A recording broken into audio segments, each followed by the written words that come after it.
लाख अमेरिकी धमकियों के बावजूद भी हूती रुकने का नाम नहीं ले रहे, बल्कि अब हमले इसराइल पर बढ़ चुके हैं।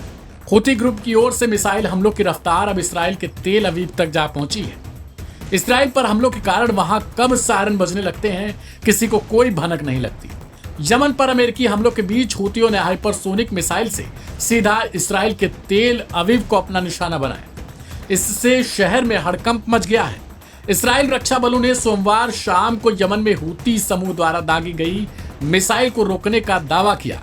आईडीएफ के मुताबिक मिसाइल को इसराइली क्षेत्र के बाहर ही मार गिराया गया। मिसाइल हमले के कारण मध्य इसराइल के बड़े हिस्से में रॉकेट अलर्ट सायरन बजने लगे। यरूशलेम के बाहरी इलाके से लेकर तेल अवीव के बड़े इलाके तक ऐसी आवाजें सुनी गई। हालांकि हूती ग्रुप की तरफ से कहा जा रहा है कि इसराइल लगातार झूठ बोल रहा है, क्योंकि हमारी तरफ से की गई मिसाइल 100% काम कर रही है। सोशल मीडिया प्लेटफॉर्म पर वायरल हो रही फुटेज में स्पष्ट रूप से दिखाया गया कि इस हमले के तुरंत बाद यरूशलेम क्षेत्र से छर्रों के बड़े टुकड़े दिखाई दिए। यरूशलेम से लेकर मोदीन तक के निवासियों ने विस्फोट की तेज आवाजें सुनने की सूचनाएं दी हैं। पिछले हफ्ते हूतियों द्वारा किया गया यह छठा मिसाइल हमला था। 2 महीने पहले संघर्ष विराम में हमास के साथ शामिल होने के बाद यमन के इस समूह ने गाजा पट्टी में सहायता बंद होने के बाद इसराइल पर अपने हमलों को बढ़ा दिया, ताकि गाजा में इसराइल द्वारा किए जा रहे कथित अत्याचार को बंद किया जा सके। यही नहीं, बल्कि अमेरिका और इसराइल दोनों पर अगर हमलों की संख्या जोड़ ली जाए तो यह हमला 8वां है। यानी हूती रुकने का नाम नहीं ले रहे, बल्कि अमेरिका और इसराइल को अपना सबसे बड़ा निशाना बना रहे हैं। गौरतलब है कि यूएसएस हैरी एस ट्रूमैन को निशाना बनाने के बाद लगातार हूती अमेरिका के कई शिप पर अपनी निगाहें गाड़े हुए हैं। इन हमलों को लेकर हूती प्रवक्ता यासारी का बयान आया, जिसमें वो कहते हैं, मिसाइल बलों ने कब्जे वाले याफा क्षेत्र में बेन गुरियन हवाई अड्डे को 2 बैलिस्टिक मिसाइलों से निशाना बनाया, जिनमें से एक जुल्फिकार और दूसरी हाइपरसोनिक फिलिस्तीन 2 थी।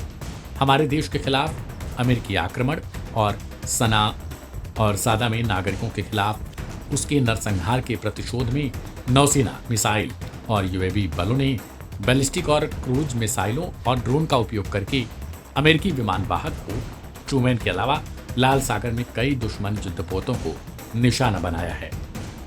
गौरतलब है कि हूती लगातार एक के बाद एक इसराइल को दहलाने का काम कर रहे हैं। हर मिसाइल हमले में इसराइल को भीषण तबाही झेलनी पड़ती है।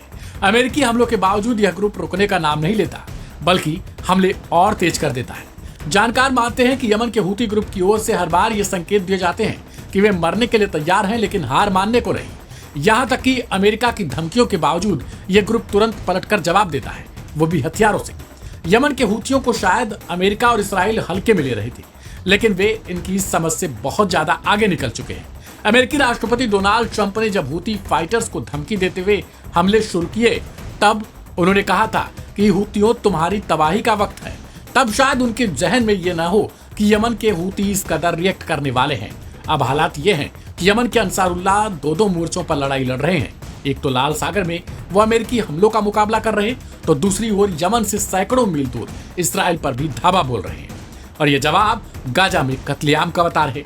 इतना ही नहीं, यमन के हूती ग्रुप ने एक बयान जारी कर बताया था कि उन्होंने इसराइल में बेन गुरियन हवाई अड्डे और लाल सागर में अमेरिका के aircraft carrier USS Harry S Trueman समेत कई अमेरिकी नौसैनिक जहाजों के खिलाफ मुहिम छेड़ी है। अब वो एक ही वक्त में 2 वार कर रहे हैं, वो भी 2 बड़ी ताकतों के खिलाफ। हूती विद्रोहियों के अल मसीरा टीवी चैनल पर हूतियों के प्रवक्ता यासारी ने कहा था कि उनके मिसाइल फ्लीट ने पैलेस्टाइन सेकेंड हाइपरसोनिक मिसाइल के साथ तेल अवीव के पास बेन गुरियन एयरपोर्ट को निशाना बनाया था। अब हूतियों का यह दावा है कि उनकी तरफ से छठा ऑपरेशन किया गया है, जिसके कारण इसराइल में पूरी तरीके से तबाही मची हुई है। देखना दिलचस्प हो जाएगा कि आने वाले समय में अब इस मामले में क्या कुछ होता है। इस रिपोर्ट में इतना ही। तमाम अपडेट्स के लिए सब्सक्राइब करें लाइव हिंदुस्तान।